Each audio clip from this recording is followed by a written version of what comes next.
Hello, Tim. Hey, Mike, what's going on, man? Oh, not too much. I thought I'd have a stiff drink this time, not a beer. I don't know what I was thinking. I'm not a bourbon drinker unless it's a shot. I don't know what I think I'm doing trying to sip this, but here we go.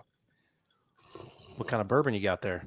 Just some makers left over from a party, some makers and club soda with some ice. Nice little drink. All right. Second sip was better. I'm sure it'll get better throughout the episode. How you doing, bud, on this stormy Monday night? Hopefully we make it through the full episode with power because it is thunderstorming here where I am. Yeah, I don't want to jinx anything, but I've been a month now in this new house, and we've had some significant thunderstorms and no water in the basement. Haven't lost power. You know, the backyard's kind of got it's not even a yard; it's just a concrete patio. That's kind of a little bit of a mess, but whatever. I can easily sweep that up once it gets dry again. Yeah. So last episode we talked about a flood in my basement. Yeah. And speaking of a lot of rain, yeah, the roof is still fucked. But anyway, since then we had another flood. This one sucked because this one was from the rain and it was not covered by insurance. So me and my dad were outside on the back porch.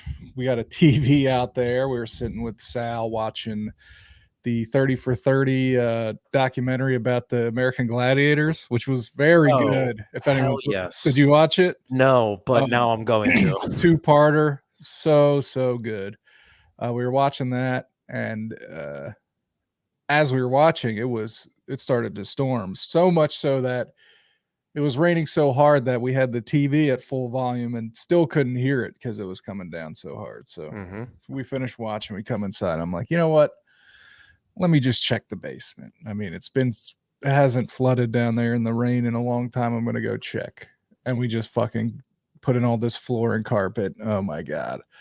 So I go down into the room that always floods to find water coming in. Now, there was a lot, but had I not checked, it would have been a lot worse. And I was able to finally see with my eyes where it was coming in. And it was, let me tell you, dude, it was coming in and it was scary. So we jumped into action, my father and I. We don't have a full-size shop vac. They sell these small shop vacs that go on top of a Home Depot bucket. So we had two of those running. They fill up fast. As they fill up, we have a big giant bucket that you put ice in and drinks in for outdoor parties.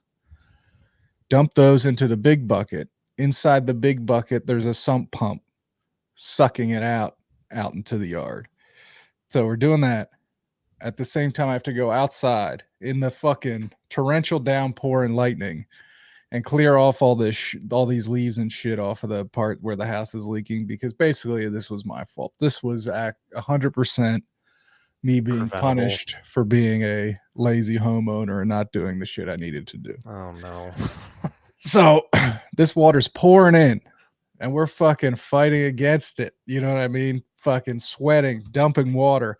The cords on these fucking things are like this long. It's unbelievable. We got extension cords that are wet. It's a hazard for our health. We're going to fucking die.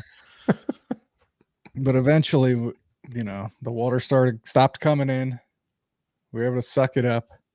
It didn't really get out of the main room it was in, which is fine. Nothing was done in that room in terms of redoing. That room's still a mess. It's fine if it gets wet in there. All good. Stopped it. Still smells a little down here, which it probably will the rest of my life. But it was just one of those things where you're like, what did I do? I live a good life. Why am I cursed by God to be attacked at all times by intruding water? But what can you do? You know, it could be worse, but nothing was really damaged, and you know, it was fine. Yeah, and where you are on your block, I feel like you're kind of high up. Yeah. You know, so I mean, you're not in a crap elevation is my point, you know. No, the problem is like Okay, since we have the gutters have been cleaned since, but the gutters were not working properly. So the water was, instead of going down the downspout, was overflowing the gutter, falling down onto. So there's like a recessed window that they put in when they redid the house after it burnt down. And I think when they did it, they fucked the foundation up, and that's where it leaks through. But anyway, it was basically falling onto that, which was covered in leaves. So the water couldn't run away properly. So it was basically just going down the side of the house, and it was pouring so hard, it was just coming straight down, soaking the foundation, and then spraying through the wall. but since then, we fixed all that up, and we'll just wait for the next fucking disaster to ruin my life that I don't deserve, because I'm a good guy and I donate to charity. I wasn't anticipating this story because we briefly texted about it, and the way you reacted, it sounded like worse than what already happened.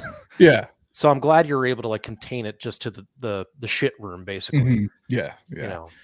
Yeah, it was worse in that I had to do all the work, all the cleanup and stuff. And I know, these fuckers had, if you listen last episode, they had these huge dehumidifiers and fans running for days, and I don't have any of that shit. I had like a fucking regular fan in there for a while, and a dehumidifier I bought off Amazon, which is like a cheap piece of Chinese shit with a fucking brand name you've never heard of, which is all Amazon is anymore. Like, you can't fucking buy a Black & Decker on there. It's like some fucking word that doesn't, like, it's all, you can pronounce it, but it's not any word you've ever seen before or a brand you've ever heard of. And the fucking instructions are very low on words, but not in a way like IKEA where it fucking explains itself through pictures. It's just like some very short sentences, and then like, any more questions, send an email here to this email that no one will ever read. It's fucking trash.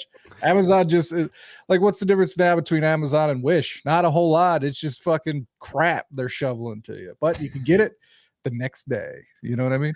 It's their gimmick, man, and it freaking works. Oh my god, such shit. Sell me, like, if you're gonna fucking destroy the economy and every other business that there is, you gotta at least sell quality shit. You know what I mean? Jesus. Yeah. And like, I was concerned about my basement, but it's totally unfinished. It's just storage. Most of the stuff down there is in containers that, like, Rubbermaid containers. It's not going to get damaged.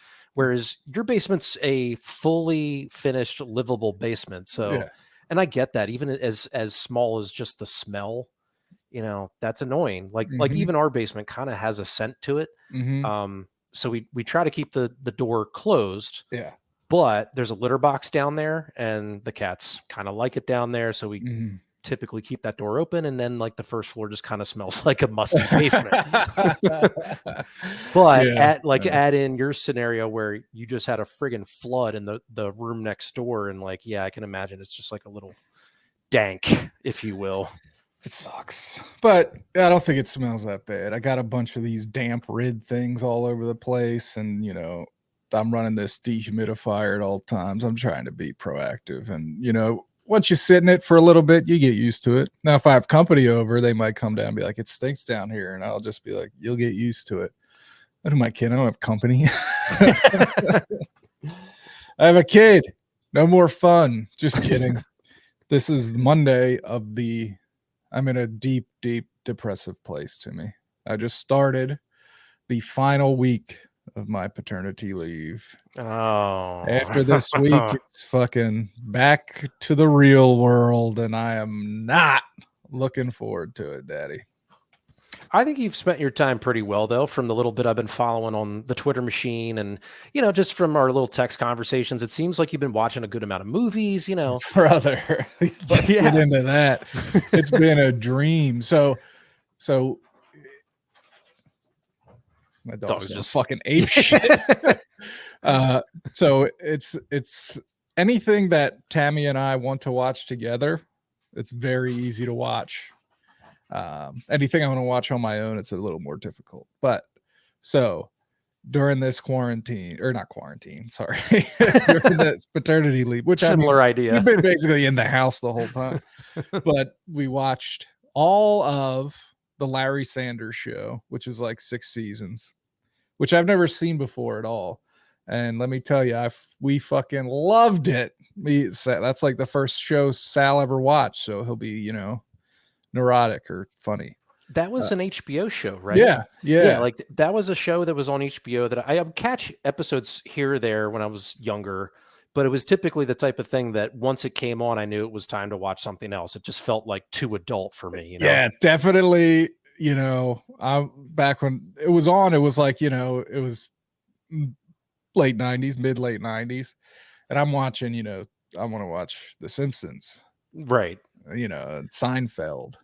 Also, I didn't have HBO at the time, but or like the Dennis Miller Show always felt just too smart for me. Like I never got any of the jokes ever. There was a period where I was like, because Dennis Miller is a guy that used to be a lefty, and then he's one of these boomers that 9/11 broke their brain and they turned it to a right-wing nut job. So he had the conspiracy theories, like, no, not even that, just turn into a guy that's like, we got to bomb every brown person on earth. That's the only way to keep us safe. Okay. One of those guys. Oh, great. And he had he had a show on some channel, CNBC or something, for a while. And I remember when it was like the hype for it to come on was coming, I was like, oh, awesome, Dennis Miller. Because I used to like watching his stand-up and stuff. I didn't understand any of it. But I liked that he made references, and I would, chuckle at them because I wanted to be smart. I always wanted to be a smart guy.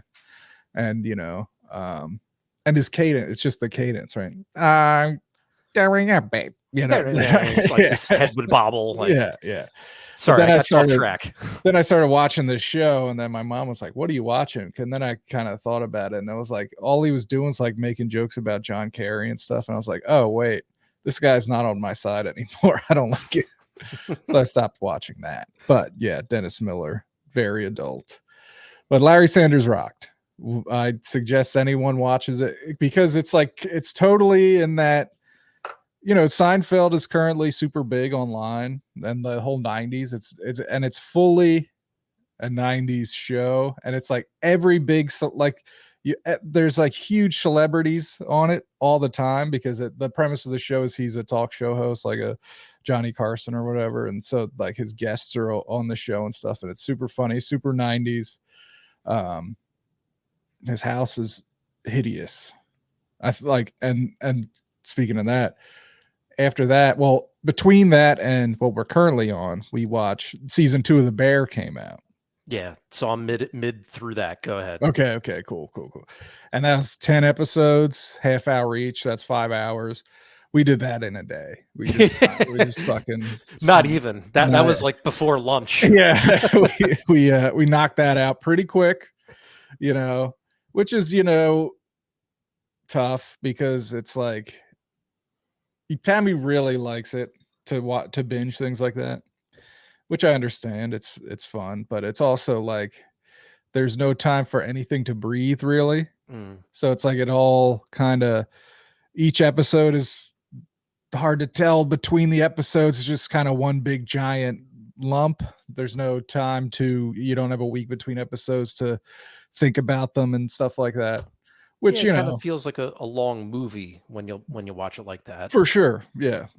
And I can see pros and cons to both sides. I do kind of like, the Ted Lassos of the world where you do have to wait every week, the Mandalorians, but I've definitely binged shows myself and appreciate just knocking out like an entire season in a weekend. Yeah. I don't want to wait. Just keep it running. Yeah.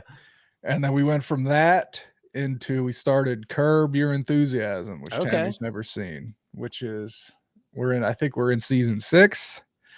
Very funny show, very early 2000s, meaning in like Larry Sanders and Seinfeld, the clothes have gone through the cycle and now they're cool again. Like, especially Seinfeld, like some of the outfits on Seinfeld are so good now. But I hope to God that the aesthetic of the early mid 2000s never comes back because it's fucking awful. Nobody on that show dresses well. They live in multiple houses. They're all hideous. It's just such a bad looking show. But super funny. Super funny. He's such a piece of shit. Him and his buddy Jeff are just pieces of shit. And it's very funny. It's funny you say that about like how the generation that's younger than us, they're very interested in the 90s because there's a lot of stuff in there that they never experienced firsthand. And like, I never really thought about it until, like I watched a couple episodes of Friends recently, and the idea of just like going to a coffee shop and that's where you hang out and just bullshit with your friends isn't like, that's a foreign thing. That just doesn't really exist today. Yeah, because we're all never really away from each other that much because we're all tethered by our phones. Like we're all we're doing right now. Exactly. But it's like we're all 1 second away from being able to talk to each other. Yeah. There's like no distance between any of us, really. Like we're always connected. And it was back then, it was like, and it's not, well, I guess it is. It's like in my mind, the 90s was, of course, 5 years ago, but really it's what, like 30 at this point. But it's like back then it was like, yeah, you could call someone from inside your house and tell them to meet you somewhere, and then you go hang out, or you just at a certain time. And if you didn't meet at that time, like you were a shithead. Yeah, for sure. But yeah, are you a Friends guy? That's a show I've obviously seen episodes of Friends, but I've never watched. I haven't seen even a majority of them.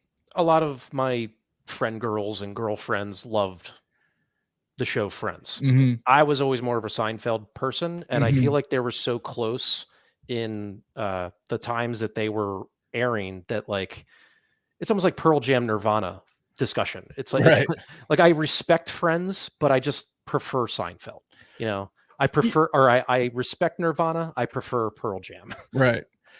I get that. Whenever I've seen Friends, there's parts that make me laugh for sure. I'm not a Friends hater, but if I had to choose, I'm putting on Seinfeld 10 times out of 10. Agreed. And I think towards the end of Friends, it was very much more a drama than sitcom for me. It's like whereas Seinfeld really just stuck to its guns. It was just very much the same. There was like a theme of this most trivial thing that would like piss off Elaine, and then it'd be like the running joke throughout the entire, episode. Rinse, repeat. The next, episode would be an annoying thing for George. And then, yes. And that to me is just very easy and consumable. When it got into like with Friends, it very much got into like who's dating who and the drama and having kids and stuff. And I guess, that's cool too, because people evolve, people grow up, but I don't know. I'm coming here for laughs. Yeah. I think their motto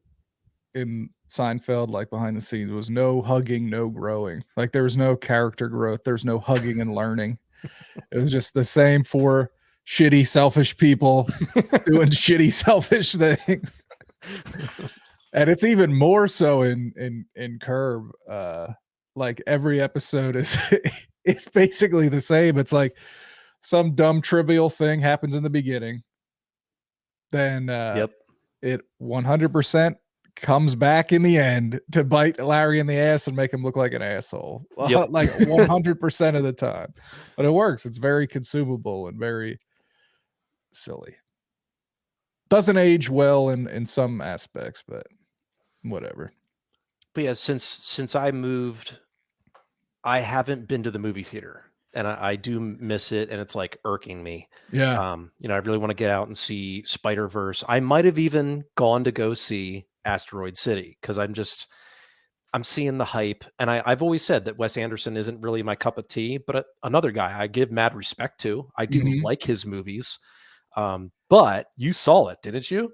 I saw it early release, and I had to go up to UAKOP, where I end up seeing all of Wes Anderson's movies basically because that's where they come out first. It's King of Prussia, so we made the trip out there, got a sitter, went out. Actually, we had an overnight babysitter. Oh, so we went out and then hung out. Dialing up that favor early on. It was offered, so we were like, yes, of course, we'll take it. So we went out. UAKOP, saw it, loved it. I mean, he's my number one. You know, he's got, I just consume it all and love it all. It's tied for first place for me for his best movie, in an 11th place tie, all number one.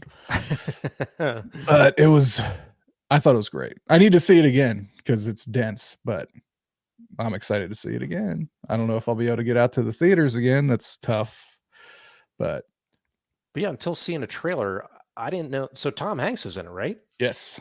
Yeah, I didn't know that at all. I mean, it's really star-studded, as most of his movies are, but I'm definitely intrigued. Yeah, I mean, I'll say this. You said that Wes is not exactly your cup of tea, then you're going to get a fucking giant keg of tea that you're not going to like here. This is fully 100% pure distilled Wes Anderson storytelling and aesthetic. So if it's not something like that, clicks with me in somewhere deep inside my soul in a very real way. So it works for me. It works for the fans. That's why his movies are so polarizing, because the people that, I don't want to say, I'm going to use the term get it because I can't think of a better one. Mm-hmm. But I'm not saying you don't get it. That's rude to say. But the people that it works for, I'll say, get, like, it works for them 100% of the time. And the people that don't, it doesn't. And it's not going to. You know what I mean? So it might, I'll just say that going in. If it's very, there's no mistaking this for any other filmmaker besides Wes Anderson. Right. It's a fully 100% needle in the red Wes Anderson movie, which is what I crave. Shoot that into my veins like liquid heroin. That's what I want. But also, I say that not in a disparaging way. I like I said, I do like his movies. It doesn't do that same thing for you, or it doesn't hit me in my core. Like, whereas most of his movies, I'd give like a solid B+ to like A- range. Yeah. Whereas you're like, 100% every single I'm a time. fanatic. I was crying in the opening credits. I was just so happy to be there. And I don't mean choked up, which I get all the time. I mean tears running down my cheeks. Tammy was like, "Are you all right?" And I was like, "Yeah, I'm fine. Leave me alone." I was just so happy to make it to another one and be there. And the theater, I mean, it's a desert movie. And I think King of Prussia was like, "All right, it's a desert movie. Let's turn off the AC in the theater," because we dressed for a cold theater and it was hot. But whatever. But your movie theater, you were saying you also have a UA, United Artists, and I was looking at it on Yelp. It doesn't look very nice. So I think it only has 6 screens. Small. Okay. Yeah. Yeah. And so I pay for the Regal Unlimited pass. And I emailed them like the first weekend I was here to be like, "Hey, can I transfer my service to such and such a theater?" I think I named that Manayunk Theater. Because I thought it was like tied to a specific location, the pass. I thought like there was different price points per theater. Okay. But they immediately emailed me back and were like, "Nah, dude, you can just, dial up a ticket and go. That's under our umbrella," which I don't understand how that works, because it's United Artists, but it's somehow affiliated with Regal. I think it's just a conglomerate now. Yeah. It's like Regal, United Artists, or AMC, and that's it. So yeah, I kind of want to see Asteroid City. I still want to catch Spider-Verse while it's in theater. People are going nuts for it. I know. And like, I know it feels like another comic book movie, but I do kind of put it in its own category where it is doing something different than. Those are definitely separate. Yep. So what's the next closest theater to you? Like, if you wanted to go to a nice movie theater that didn't have the most horrific bathroom pictures I've ever seen on Yelp. That would be Flower Town, which is kind of northwest of where I'm at. The the next town next to Mount Airy, northwest, is Chestnut Hill, and then Flower Town's kind of north of that, if that kind of makes sense. So what's that drive for you? It's a solid 20 to 25 minutes. So that's why I was looking at the Manayunk location. Yeah. And I know I like looking at the map as to where that Manayunk theater is. I know exactly where it's at. It's not in like a bad part of town. Manayunk's really nice anyway. It's not like it really has a bad part of town. No, but it doesn't matter about that. Like if it's from everything you read, it's way understaffed and filthy. That's the only reviews I saw. And but I might not take Kat there, but I go by myself all the time. I'm sure I'll be like, fine. Check it out. You got to check for yourself. How many of those reviews came during peak COVID understaffed? You know what I mean? Maybe it's better now. But those bathroom pillows, disgusting. Go by yourself first before you take your lovely wife, because it might be disgusting. Man. But yeah. And also, you got your boy Oppenheimer coming out. Yeah. I saw that trailer. That I'm not missing. I mean, so that's my boy Christopher Nolan. Oppenheimer. Mm-hmm. You're going to give me a story about how the A-bomb was created. Yes, I'm in. And then furthermore, Barbie. Barbie looks awesome. Dude, it looks so much fun. It looks like so much fun. I cannot wait for Barbie. Yeah. That was the one movie that Kat, like months ago, was like, you cannot see that without me. I can't come home from work some night and you are raving about how you went and saw Barbie by yourself. Alone. Yeah, that's Greta Gerwig, who I'm a tremendous fan of. Yep. So yeah, Ryan Gosling, Margot Robbie. Michael Cera back. Right? Haven't seen his beautiful face in a while. Excited for that. Yeah, the guys over at Com Majors, now I'm blanking on. Remember when we did Superbad? You know, we were kind of talking about how Michael Cera kind of falls into the Anne Hathaway bucket of like gets hate for seemingly no reason. Yeah. Right. Seems like a nice guy, doesn't get into trouble or say like terrible things. You know what I mean? He's not even online, really. No. Leave the guy alone. Right. People are mean. Yeah. But you gotta go. You're gonna see Oppenheimer in IMAX, right? Oh, absolutely. It's filmed on IMAX cameras. You gotta go. That's the other thing that I love about Nolan is that he films it for that. You know, he's using specific cameras for that reason. Go see it in the version that he prefers, and you will be wowed. Yeah, I saw it. I saw Dunkirk in IMAX twice. Same. So fun. Dunkirk, Interstellar. I saw Inception in theater, but I don't know if I saw it IMAX. But like, I think I did see that in IMAX. I think I've said plenty of times on podcasts in general that like Interstellar was the one where I was like, okay, every single movie this guy does, I'm seeing opening weekend. I'm seeing it IMAX. Done. Yeah, that's exciting. It's Nolan, Wes Anderson. Let's see, Martin Scorsese. These are all dudes that are allowed to do what they want. And it's like, I'm happy that they're still around. Marty's in his 80s. He's still putting out a movie that looks awesome this year. I'm definitely going to see that. Killers of the Flower Moon. But I don't think that's for a while. Cameron. We've talked about Cameron before. All he's going to make for the next 50 years is Avatar movies, which is disappointing to me, but he still does whatever he wants. Good. I support that. Yeah. He's been in the news a lot lately because everyone's interviewing him about the Jesus Christ, the fucking submarine that imploded at the bottom of the ocean. Yeah. That was a weird phenomena. Yeah. Yeah. Horrifying. Well, I mean, not really. From everything you read, they died before they even knew what happened, which is preferable. For a while, everyone thought they were just floating down there, running out of oxygen, lost. Yeah. That's where my brain went. Hell on earth. Like, fuck that. If I'm ever going down in a submarine, I'm bringing a handgun just in case that happens. I could kill myself. I do not want to be in that fucking tube with no seats, sitting cross-legged with no shoes on next to 4 other dudes suffocating to death. Fuck that. Give me the instant death. Yeah, that was my like yeah, the suffocation thing. I was like, that was my first thought. I don't know. And then, the Twitter machine and social media in general just did their usual make all the jokes and call me a, pussy snowflake. But that was really bothersome to me. I was like, come on, like these people are about to die and you're making fucking jokes about it. Like, come on.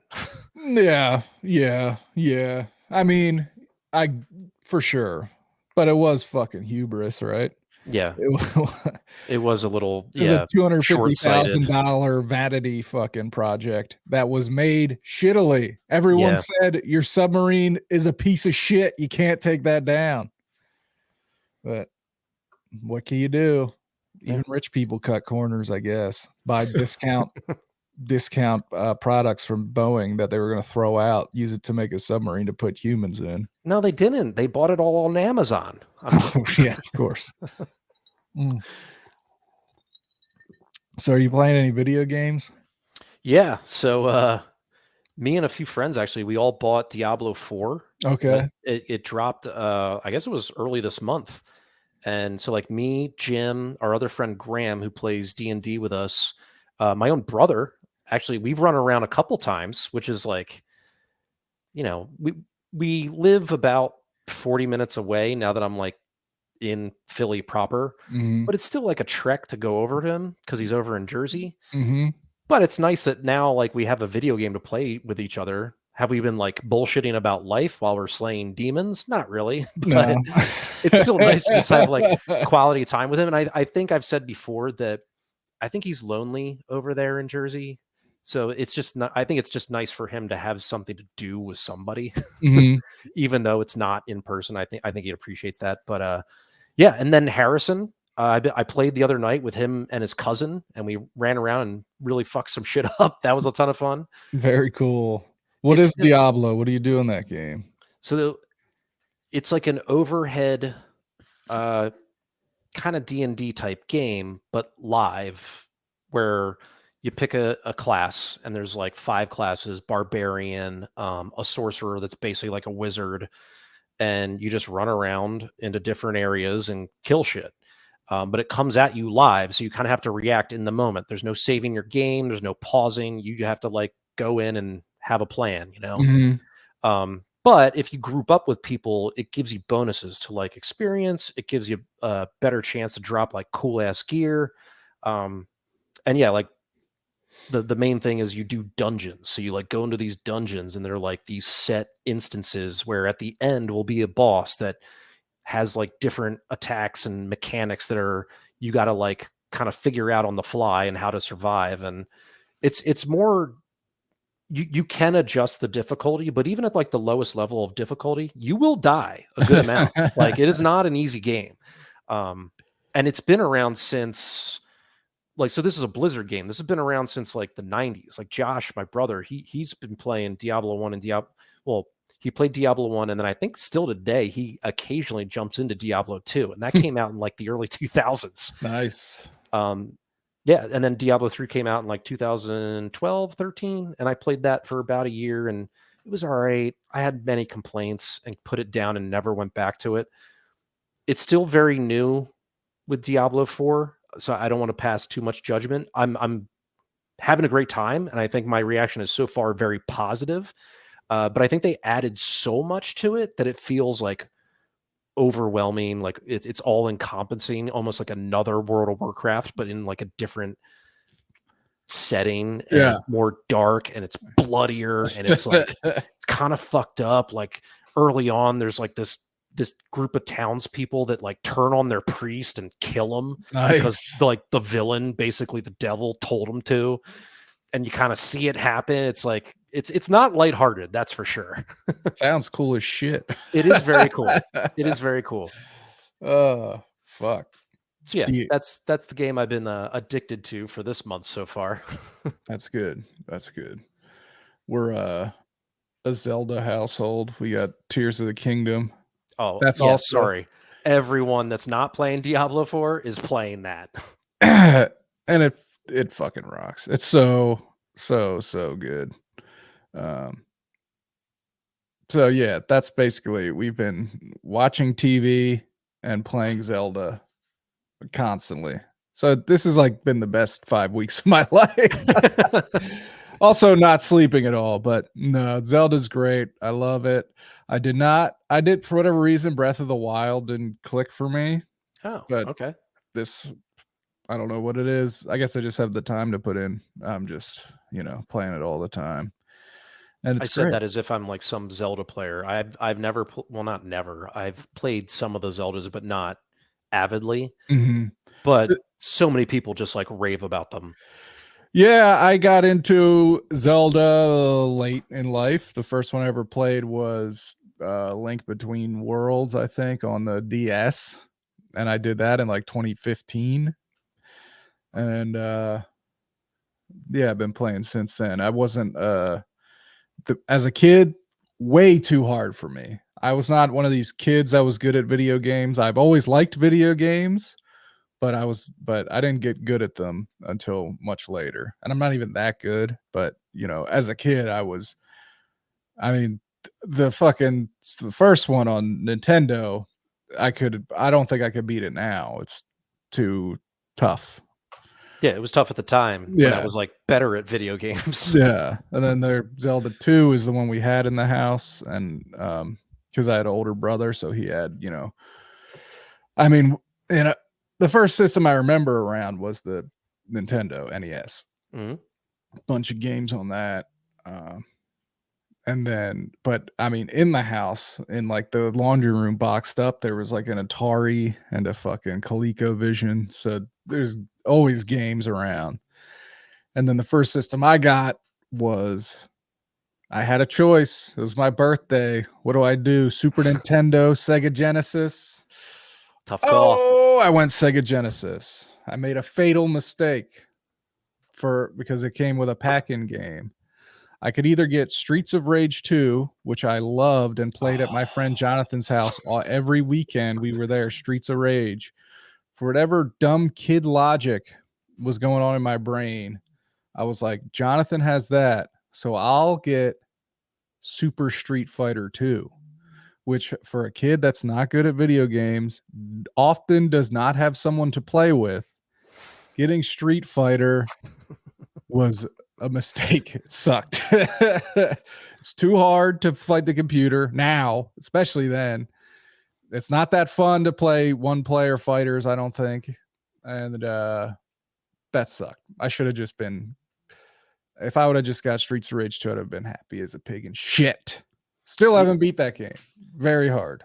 Yeah, I just remember M. Bison being such a really it went Balrog, I think Vega, Sagat, and then M. Bison. The final four, yeah. They were all really tough. Yeah. Yeah. There's a way to cheat in arcade mode. If you had two controllers, you could press start on the second controller. And if you selected the fighter that the computer was and beat them, you moved on. It only worked up until M. Bison. So I would do that often just to try to beat M, because I was obsessed with seeing before you could just go online and see every video game ending. Yeah. I was obsessed with seeing the ending and knowing these characters' stories. So I would do that, get to M. Bison, just get my shit rocked for like an hour, turn it off, and just be like, fuck this. This sucks. Why did I get this? Yeah, like speaking of other TV shows, Twisted Metal, I remember 2 in particular had some like pretty cool endings. Yeah. But you had to beat it with like a certain character to get a different ending.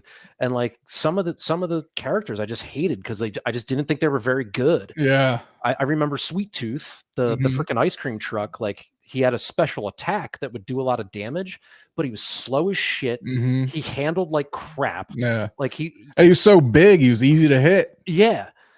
But I really grinded the crap out of like beating the game with him, finally got the ending. Do I remember it now? No, of course not. But I was very happy at the time. No. Yeah. Twisted Metal Black had the most fucked up endings and stories. Like it was all about serial killers and shit, and it was dark shit. I remember that. But yeah, Twisted Metal. I remember the first I had Twisted Metal 1. And when you beat Twisted Metal 1, you get to read the story. It doesn't even have a cutscene. Yep. But I was interested. I was very excited for that. All the lore. I remember once my sister's boyfriend at the time said he had a book that had all the stories of the Mortal Kombat characters in it. Yeah. And he's like, I'll bring it over sometime. Then every time I saw him, I asked him about it, and he never brought it over. I don't think he ever even had it. It's just some shit he said, but it was stuck in my head forever. But yeah. My older brother Josh, he's always been really good at video games. How much older is he than you?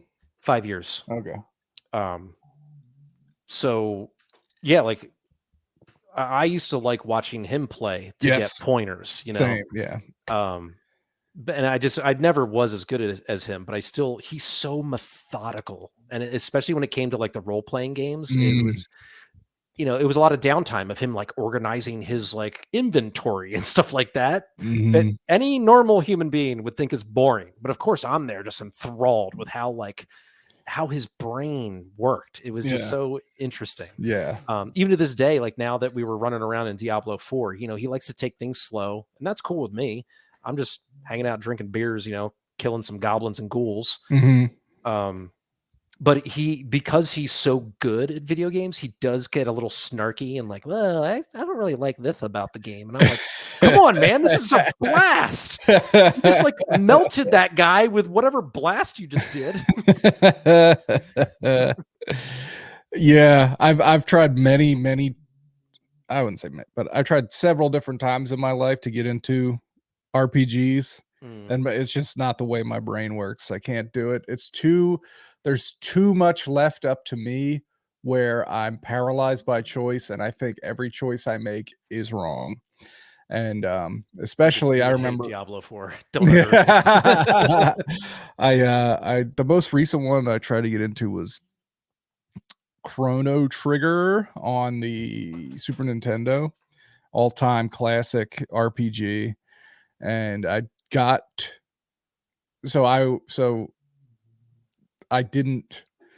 wasn't saving enough, so I didn't have any fallback points.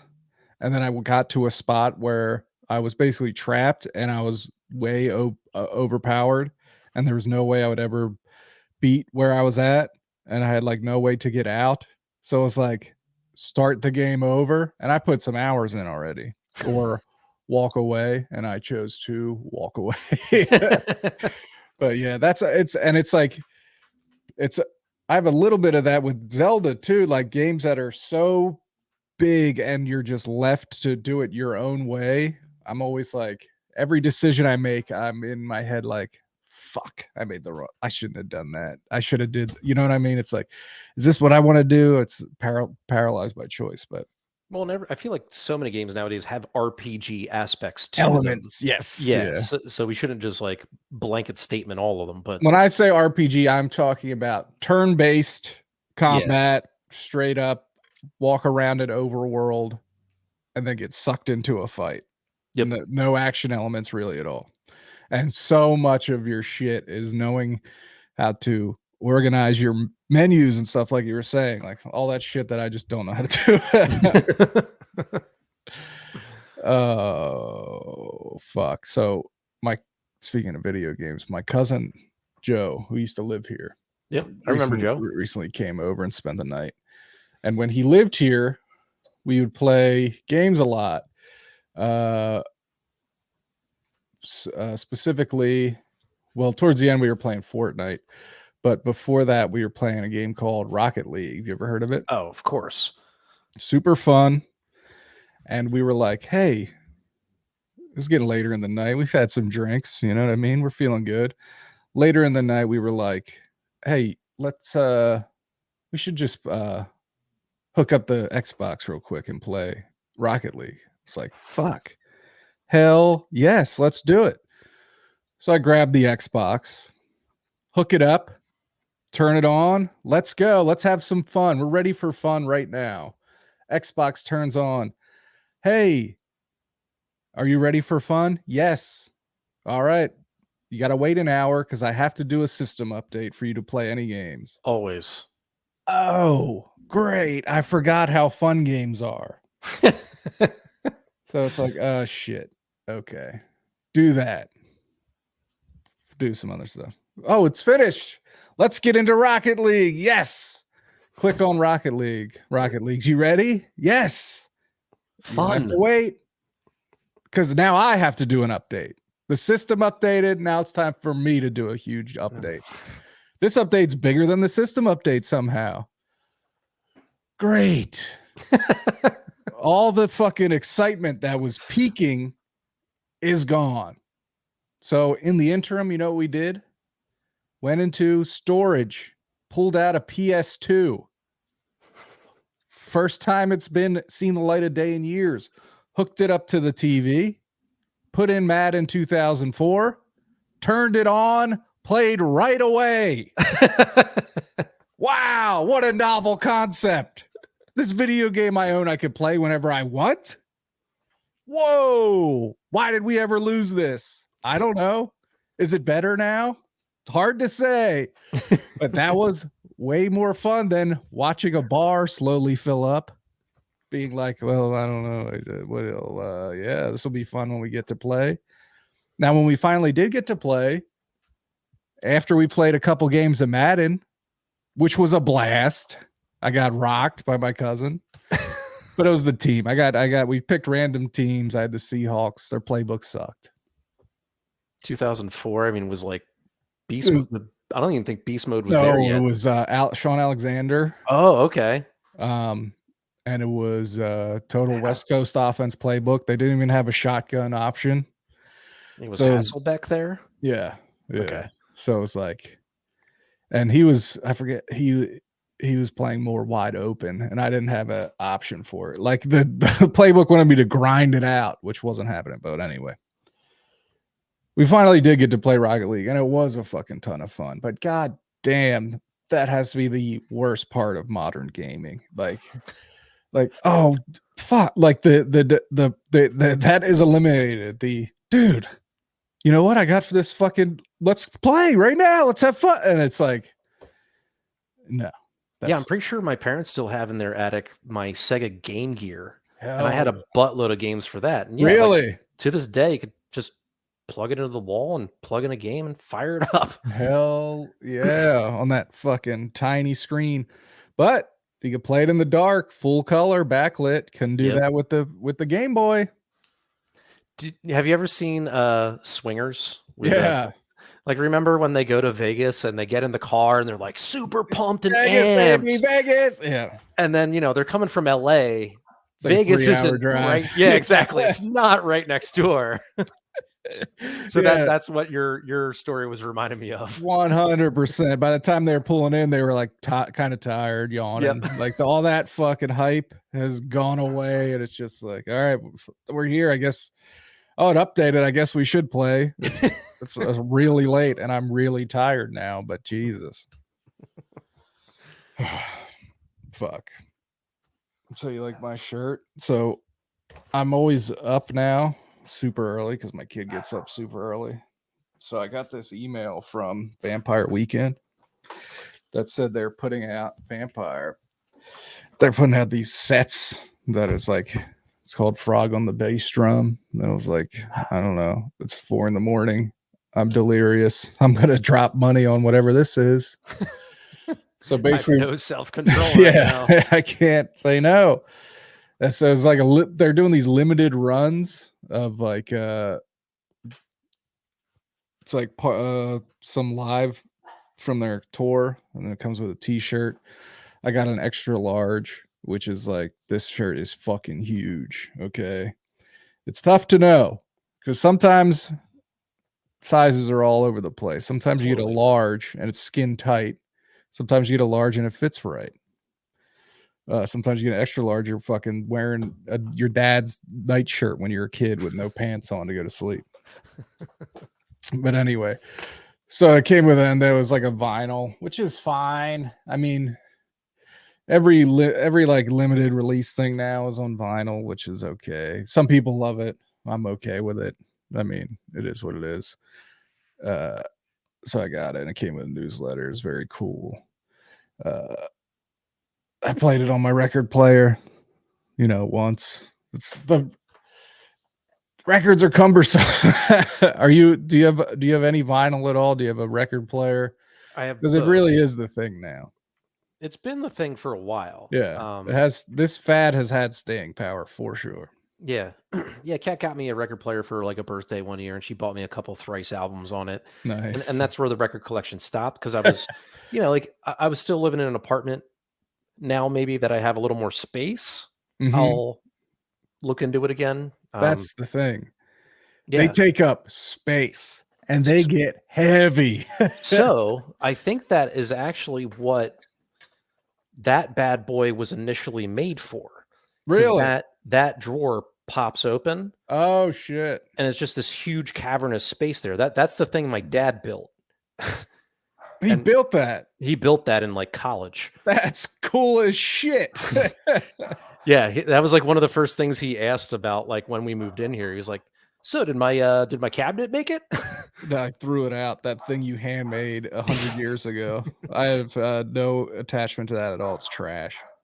But yeah, like right now it has a bunch of DVDs in it. I could easily find another place for those, throw records in that, It's just, it's nice to have space for once. We have this over here. I just bought this Oh, that's lovely. cheap piece of shit off of Amazon. Some crazy Chinese company. The worst instructions I ever seen. But yeah, that's very nice. They're nice there. The most 99% of the records we have, we've gotten from parents or people that were throwing out their trash and give it to us. But it's like, I'm happy they're there, because they were in like just boxes forever. And if you've ever filled a box with records and lifted it up, it's fucking heavy. Oh yeah, you can fit 1 million CDs. Dude, I don't know if I've said it on this pod, but so my mom, she's very into music. Even today, she's still pretty into music. But when she was in college, she was like a radio DJ on like the college radio station. So she had so cool. Yeah. She had a bunch of like 45s, but she also had like, a proper record collection. When we moved, and yeah, actually, I think a lot of them were in that, now that I think about it. But when we moved out of Drexel Hill, we had a big ass yard sale. And it was our attitude was like, everything must go. And of course, in the yard sale was her like entire record collection. Oh man. And I'm talking, the classics. It's Zeppelin, the Beatles, the Doors. And I think, probably some yard sale picker came by and was like, how much for the entire case? And we probably said like $10. Right. And it was just filled with like these just epic albums. But I think Josh did grab Beatles Abbey Road. I think he grabbed a Janis Joplin album and a couple others, and the rest went, but he like framed those, and I think he has them somewhere. That's cool. But yeah, like now it's like all the rage, and man, would that be a cool collection. Yeah, I wonder if that the person that bought him was just a flipper, one of those people that just goes to yard sales and is like, I hate when I see that shit on the internet now, because the people have such an attitude of like, these idiots don't know what they're selling me for cheap, and I'm gonna flip it online. It's like, you're very cool taking advantage of old people. Or just like in our scenario, it was like, we need to get rid of this shit. Like even just moving in here, we had a really nice couch that we put on Facebook Marketplace or whatever for we put it on for $100, no bites. Put it on for $50, no bites. Then even when it was free, we got a couple bites, but like getting them to come pick the damn thing up was jumping through hoops. It took like the third contact to finally show up and take a free fucking couch, Right. It's like, oh, you're trying to give this to me, but you're making me pick it up? You're an asshole. Shut up, dick. You lived in Westchester for a long time. Did you ever go to Electric Avenue? No. There's the Mad Platter in town that it's a record shop. Oh shit, I didn't even know about that. Yeah, there's a place called Electric Avenue on, I think it's on Gay. Maybe it's on High, one of the two. That's where I went on Father's Day. They sell both new, which is so hard to find unless you're going to FYE, which sucks. new release CDs and records and stuff, as well as used. I went there years ago, and then very recent I went there on Father's Day. I was concerned that they didn't make it past COVID, but I was very glad to see it was still there. Same guy that I remember sitting behind the register that was there when I fucking years ago. I mean, I bought Vampire Weekend's last studio release, which was like fucking years ago at this point, 4 years or something like that. But they made it through COVID. Electric Avenue. It's right next to a Jersey Mike's and a Rita's Water Ice. Oh, I know exactly where that is. But Yeah. I didn't know that was there. Yeah. It's really tucked in. By the way, I had a coworker. So we go into the office on Thursdays, just one day a week. Mm-hmm. And girl that was sitting next to me, we really haven't talked much before, but it was slow. So we were just bullshitting. Turns out she's from Upper Darby. So we're just like connecting over Delco things. Mm-hmm. And then my boss came in and was talking to her about something. And next thing you know, they're talking about Booth's Corner. Hell yeah.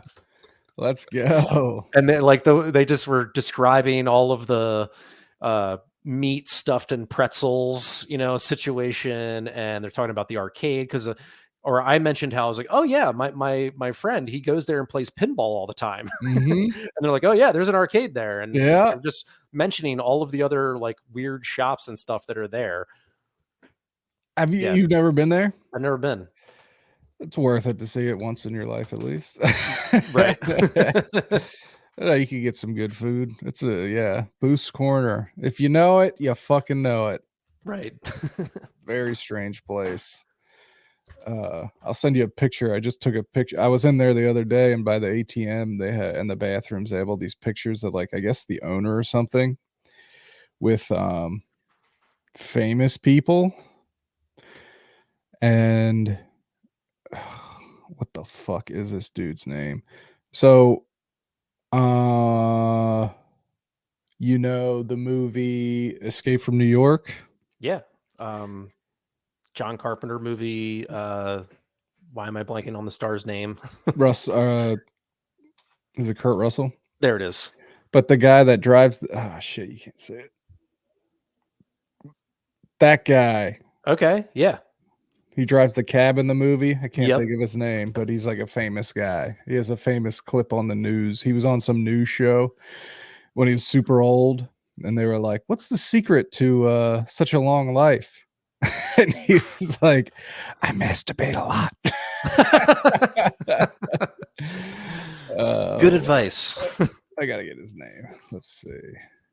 But yeah, in all of your time off, were you able to catch like the Stanley Cup Finals or a little bit of hockey playoffs? Oh no, Ernest Borgnine. Heard. His name. I caught a couple games. I didn't see any of the finals, unfortunately, which seemed like kind of a blowout series. It seemed like the playoffs leading up to it were more exciting than the actual finals. Yes, for sure.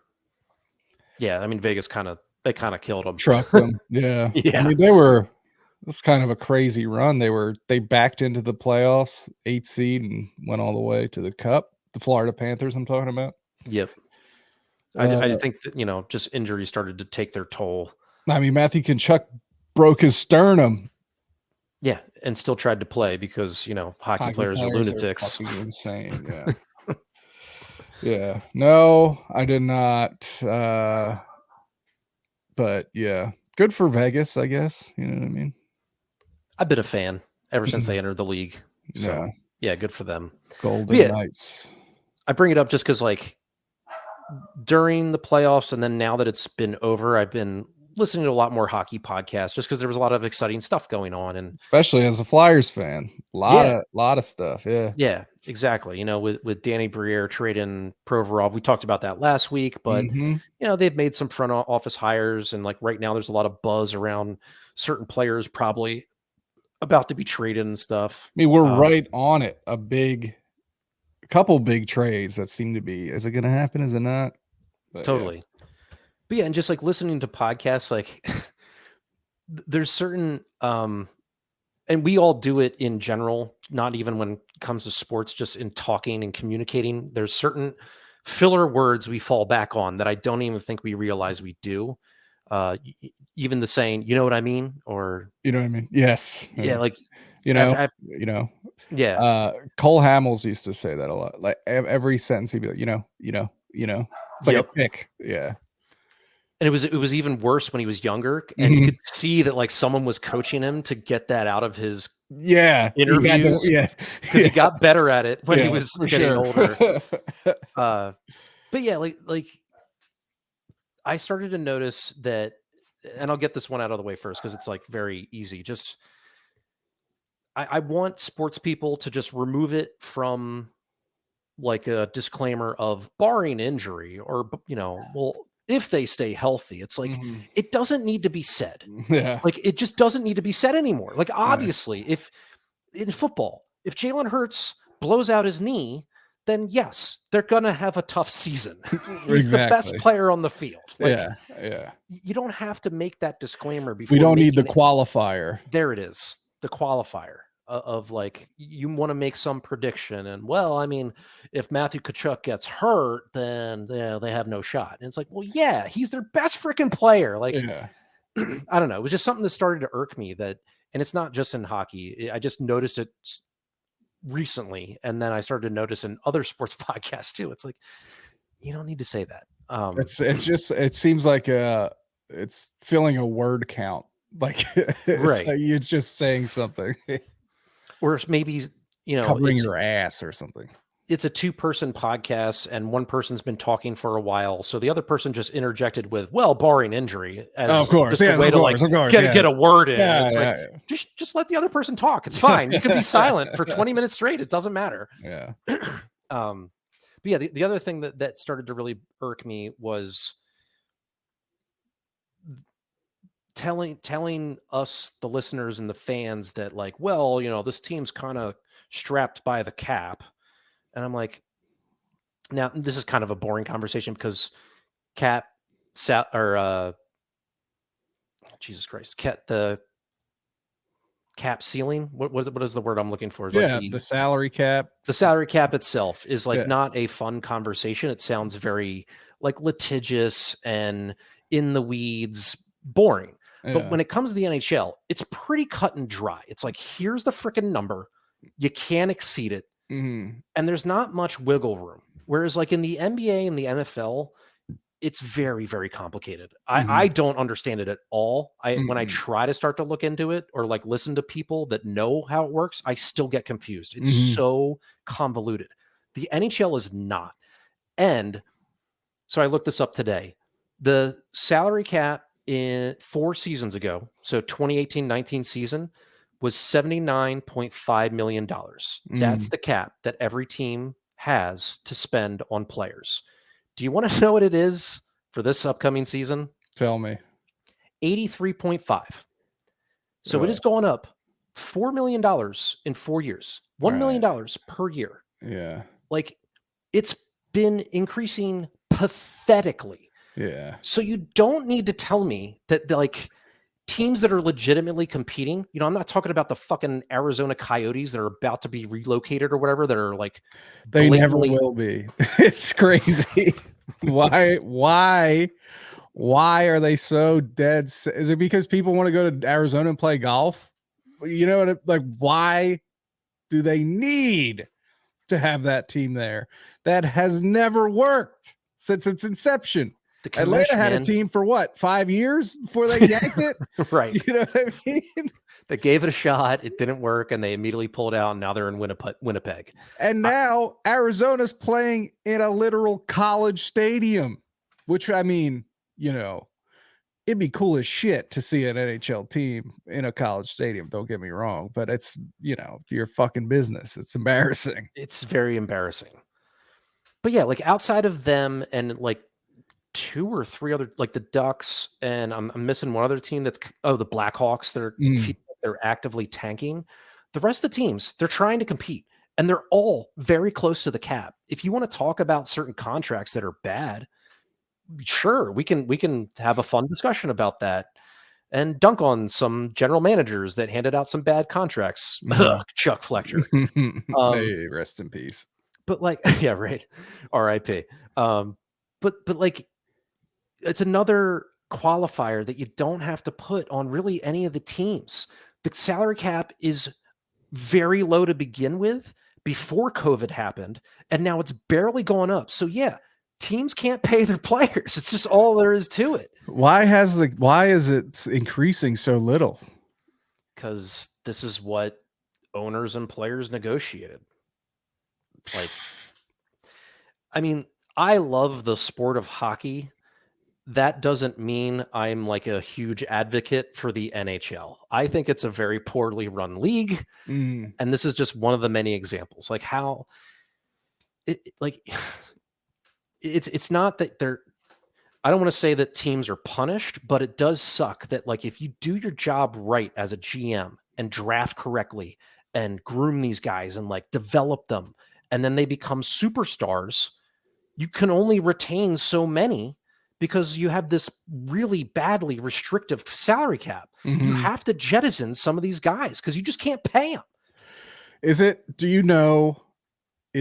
in line with what realistically the league makes? Like, does the league just not make a ton of money, so they have to have such a low cap, or is it fucked up and bullshit? I Where can't they give just you don't, where they just want to fuck the workers over, and because there's no salary cap on front office positions, you know what I mean? Or fucking or Gary coaches. Bettman, right? Yeah, Right. yeah.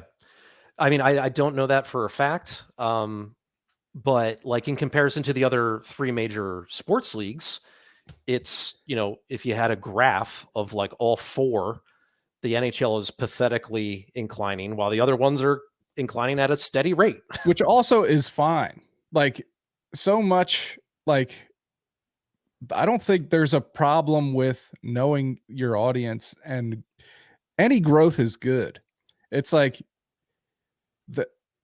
what's annoying is when it's try to be like, we got to get the NHL to be more like the NBA or the NFL or whatever. It's like, you don't have to do that. You know, your success is not based on the success of the most popular sport in the country. It's You're like never going you to should be just the focus NFL. on hockey Mm-hmm. and make hockey the best hockey it can be, and not try to not have your head somewhere else looking at other people and trying to fucking do what they do when it's like not gonna fucking happen. It's one of the four major sports, which is good enough to be in the four. You don't got it, you know what I mean? You're not gonna fucking get out of fourth place, most likely. It's a niche sport. It's Totally. a big niche that, you know, you can fill arenas if you're in the right city. You can fill a college arena if you're in Phoenix. But it's like it's like so much of that is annoying when it's like, just be the NHL. Just be the Philadelphia Flyers. That's what God damn it, I forget her name. The woman that just left. A lot of her race or something. She was an Italian woman. We respect her. We wish her the best. Oh yeah, I'm thinking of the Eagles person.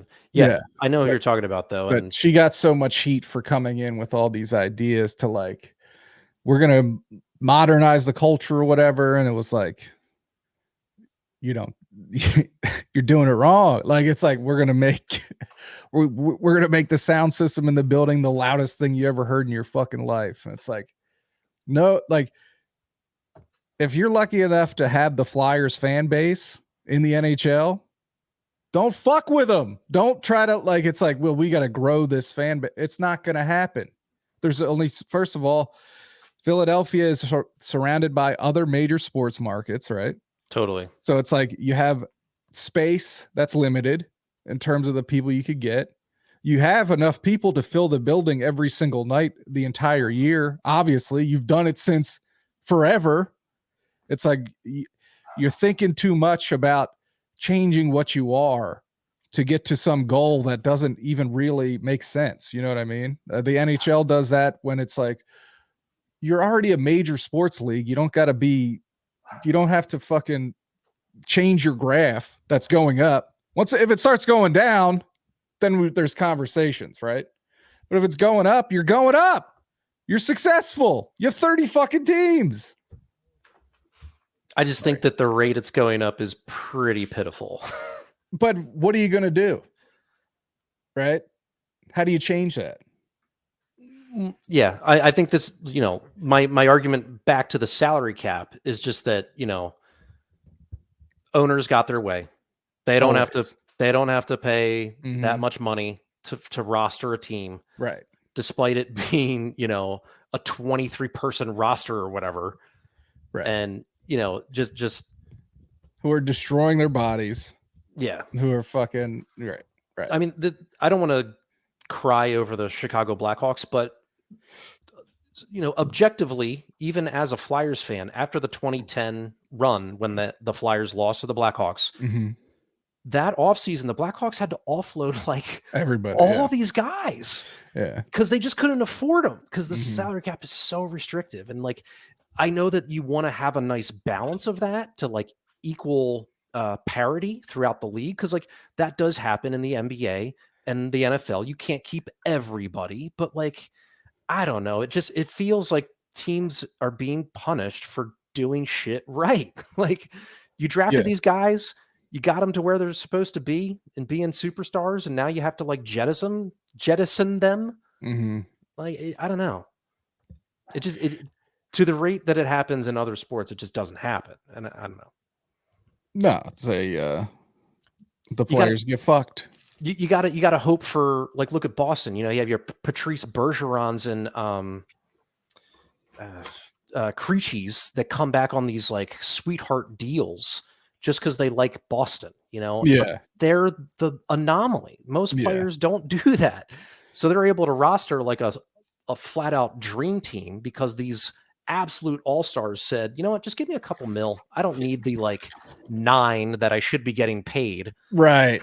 Right. Which is, and you can never blame the player for doing that, right? No. It's like how many years do they have in the league realistically? Not a lot.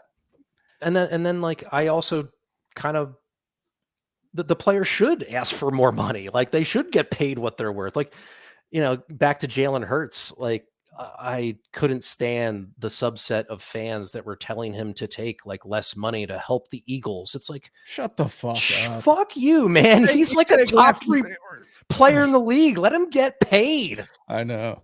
I never like, yeah. And I mean, yeah, fuck off.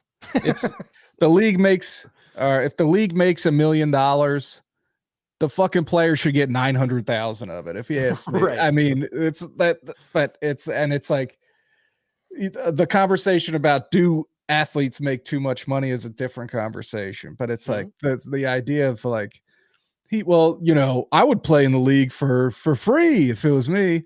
Well, you're a fucking fat idiot. Shut up. Like, you're not going to play in the league. You don't know what you're talking about. Would you do your fucking job for free? No. You're going to get as much money as possible, as you should, because it's your body that's making the money. You're not getting hit by giant 250-pound fucking machines made of muscle and fucking adrenaline. You know what I mean? Fuck off. Ryan Howard got a huge contract, and more than any other player in Philadelphia, it was like, it's not his fault that he signed the contract and then his body started breaking down. Fucking, it's sad. It happens. It's like he earned it. He was, man, for sure. He was the most underplayed player for so long. Dude, he and deserved like it. 06 to like even 2010, man, he was so good. I think people forget that, know. man. Right? Yeah, they do. Like, he was a home run every time. He was a fucking monster. He was so fucking good for that short run. Yeah, Till his body just broke down. And there's a R word that I want to say, racism, that everyone breaks down, right? Every player gets a big contract. By the end of it, they probably can't play anymore, right? It's sports. You're investing in not the long term. You're not investing in the last couple years. You're hoping that you deliver a championship or two in those first, like, say, 5 years of a 8-year deal. Go ahead. And realistically,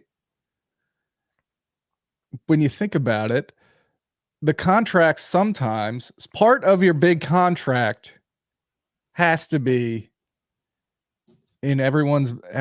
No one says it, but some of that is like, hey, here's a bunch of money for the time you put in, and you like, especially Ryan Right. It's like Howard, right? retroactively, like, Right, you know because what? he We he paid you crap. Go ahead. here's a fuck ton of money to kind of back pay for what Yep. the years that you were, especially in baseball. I don't know if it's like this anymore, but they used to do so much shit. Teams would to get to not play payers. Like they would, like if they were on rookie contracts and stuff, they would, even if they were playing well, they would send them to the minors so they would only play X number of games in the big league so they wouldn't have to pay them and shit like that. Just Yep. nasty shit where you fuck That's over the still a workers. thing. Yeah, nasty.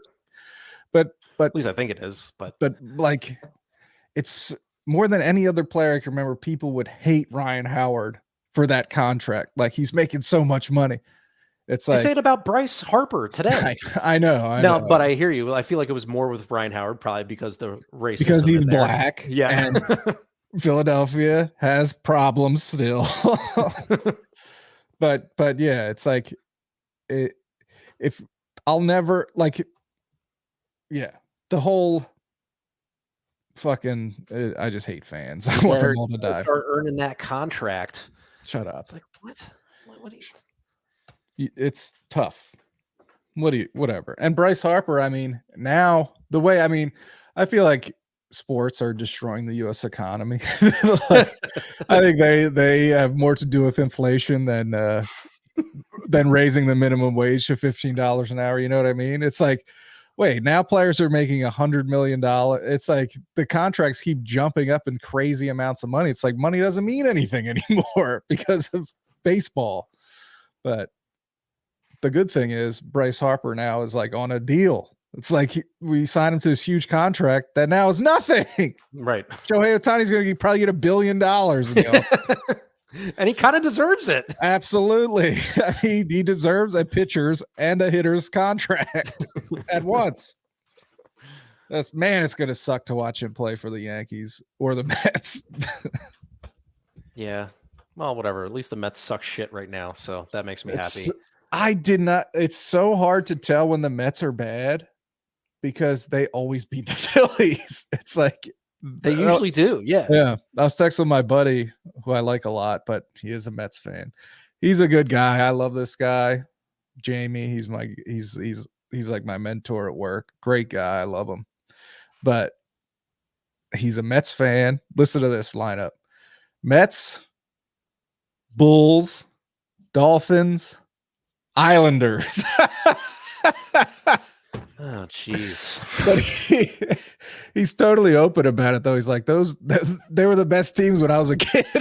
Like, you know how some people will fucking lie about it and be like, no, my uncle. He's just like, those were the 4 best teams when I was a kid that I liked the most, and I still like them. Flat out. He's like, yeah, I'm just a bandwagon fan at the time, so I stuck with it. Yeah, at least you stuck with it because the Dolphins, all those teams suck. Man, I'm not gonna say his name because I hesitate to tell this story. But if Adam's listening, he knows exactly who I'm talking about. We've had this friend for a long time. Thought you were about to shit on Adam's allegiance to the Denver Broncos. We'll talk about that later.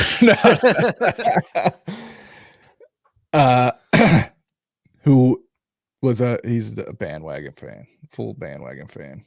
Biggest Bucks fan in the world in 2001. Also a troll. So he's like, he knows how to twist the knife. Comes in after the Bucks beat the Eagles last game at the Vet. Comes in wearing full Bucks gear. Bucks fan. He's a Bucks fan. Annoying. At one point, a few years back, he gives up the Bucks. He says, my allegiance is finished here. Goodbye, Bucks. I'm now Kansas City Chiefs. All his clothes becomes Chiefs. Chiefs home decor. Chiefs guy. Yes, Chiefs won the Super Bowl. We love the Chiefs. Let's see the Bucks win the Super Bowl. I'm not kidding you. The next day, we get a picture inside the fucking living room, the TV room. All the decor switched back to Bucks. He went back to the Bucks. He got lit up on social media. People were like, "Are you serious?" Just like the amount of money you're spending on that shit. Like, just, oh, wow. Like, I just got to dig into that psychology of that brain. Like, why? You know you're going to get shredded. You're putting it out on the socials. Like, dude. You think we didn't notice? Yeah. You were a bandwagon troll to begin with. Why the hell in Philly are you rooting for Tampa? Openly gave it up. Openly said, "I'm done." Yeah. Then it's like, well, I'm back. I never went away. No, I don't. I was always the way I see it. You don't have a choice. You're born. Mm-hmm. If you're born in a city with teams, they're your teams, daddy. Yep. You got to be able, in my opinion, to go to the store, buy a newspaper, and your teams are in it. Okay? Local newspaper, you can buy the New York Times anywhere. Yeah, that's just the way it is. That makes sense to me.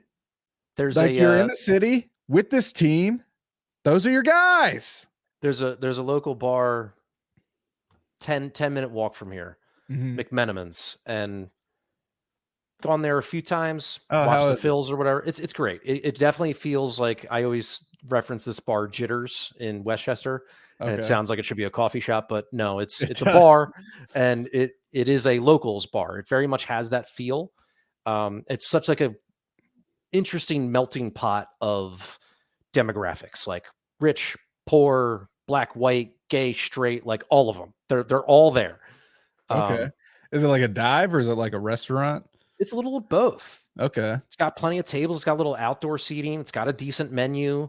It's got 17 taps, but it looks kind of divey, but it's not dirty. All right. It's perfect. I love that it's there. That's awesome. And you can walk there? I can walk there. The best. And I normally just wear normal clothes. I'm not even wearing like a Phillies whatever, but a few times I've just been watching the Phils game, and just randos, people I've never seen before, they'll just strike me up in conversation because we're both watching the Phillies, and it's like we're immediately on the same page because we are from Philadelphia. These are our teams, you know. That's just life. That's just life in your city. Yes. You don't have a choice. Why would we choose these teams? And I would not talk to these people otherwise. We didn't branch out into any other discussions, not even just talking about fun TV shows or whatever. It was like, let's just talk about sports. It's like, I mean, it's very rudimentary as how guys, that is kind of their go-to lane to bond. But whatever. It's a first stepping stone to maybe like building a relationship. No, it's a great connector. You know what I mean? Totally. Sports and girls and chicks. Chicks like sports, dude. Chicks like sports. We're in the dog days here. Baseball only. Shit. Never mind. I was watching wrestling. I got to watch 2 pay-per-views while my time off, which was great because normally I would have to watch a pay-per-view, then go to work that night, which you can't enjoy it. You can't enjoy things when you have work soon. You know what I mean? You can't have a beer and a shot. I feel like you treated this like a true honeymoon. You know, you didn't hold back on spending some money on shit you wouldn't normally spend money on. You did it right, sir. It was, I hope I could have a time like this again in my life without having to have another kid. You know what I mean? But this is what I'm meant to do. Some people need to work to feel complete. Not me. Hell no. Just give me checks, and I'll keep the economy rolling. I'll spend them. You know what I mean? But yeah, and I've said this a lot, and maybe it's just because my job for so long was just working in a restaurant, and it's not that I wasn't proud of it. It's just not something that's interesting to talk about with friends. So because of that, I disagree. I love it. Take your credit, but that's just me. I'm on the outside. Yeah, there's definitely stories, but it wasn't like a conversation starter where now that I'm in like more of the corporate America and like times I hang out with my brother, it's very much like that's what you do. That's what you talk about. You're like, this is my name. This is my wife. No, we don't have kids. We have a couple cats. And this is what I do for a living. And like, these are the things that identify me as a human being. And it's like, no, that's not me at all. Well, the cats for sure. They're part of my life. But yeah, like what we've talked about tonight, like, let's talk about video games. Let's talk about, the bear, These are things I'm very much interested in. Everything I do that I'm not forced to do is the stuff that makes me me. For the sure. shit I have to do to fucking survive in this hellhole. Man. This burning planet. I just want to be rich like Larry David's rich in Curb. Like, what does he do all day? Goes out to lunch. I got to go to lunch. You want to go get something to eat? That's all they do. They just fucking wander around, go out to eat, go to dinner parties and shit. It's like, that's the life. Nothing to do. Just that's the type of rich I want to be. I want to be so rich that my taste for interior design and clothing is just shit and it doesn't matter. Holy shit, Timmy. We've been going a long time.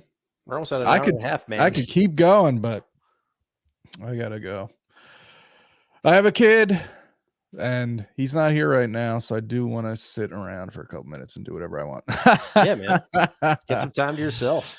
Oh, that means jacking off. Just kidding. Sorry, Mrs. Parker. I did text my mom to ask if there was anything she wanted to ask you in particular. She's like, no, not off the top of my head. And then she asked if she could see us live, and I was like, no, sorry. Maybe we'll work on that, huh?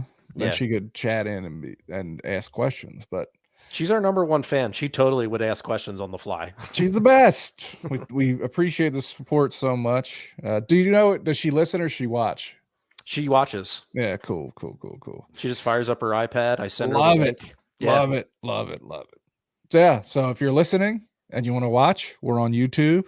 Or if you're watching and you are poor and don't have YouTube Premium, so you can't just listen with the screen off like me, we're on the podcast apps. Check us out. Timmy, anything else? Oh, yeah. I rarely plug my podcasts. We're kind of on hiatus. My podcast is Pop Addled. You can find us on all the streaming things too. My co-host Keenan, he recently had a child right around the time Mike did. So he's just tough to get a hold of. We are going to record something and have it out like within the next week. Cool. We'll look forward to that. Yeah, we're going to talk about Ted Lasso and Mandalorian. Now, it's a little overdue, Mandalorian, but we want to talk about that most recent season and probably other things because we always just talk about pop culture. So cool. We'll talk about the bear in more detail once you're finished with it. Oh, hell yeah. I don't want to. Because like I said, I don't know. You said you're what? How many episodes in? Probably like 5 or 6. Kat and I are watching it together. One of the few ones that we'll watch together. A ton of other things I just fly through myself. All right. So thanks for watching. Thanks for listening. And we'll see you in a while. Bye. Bye.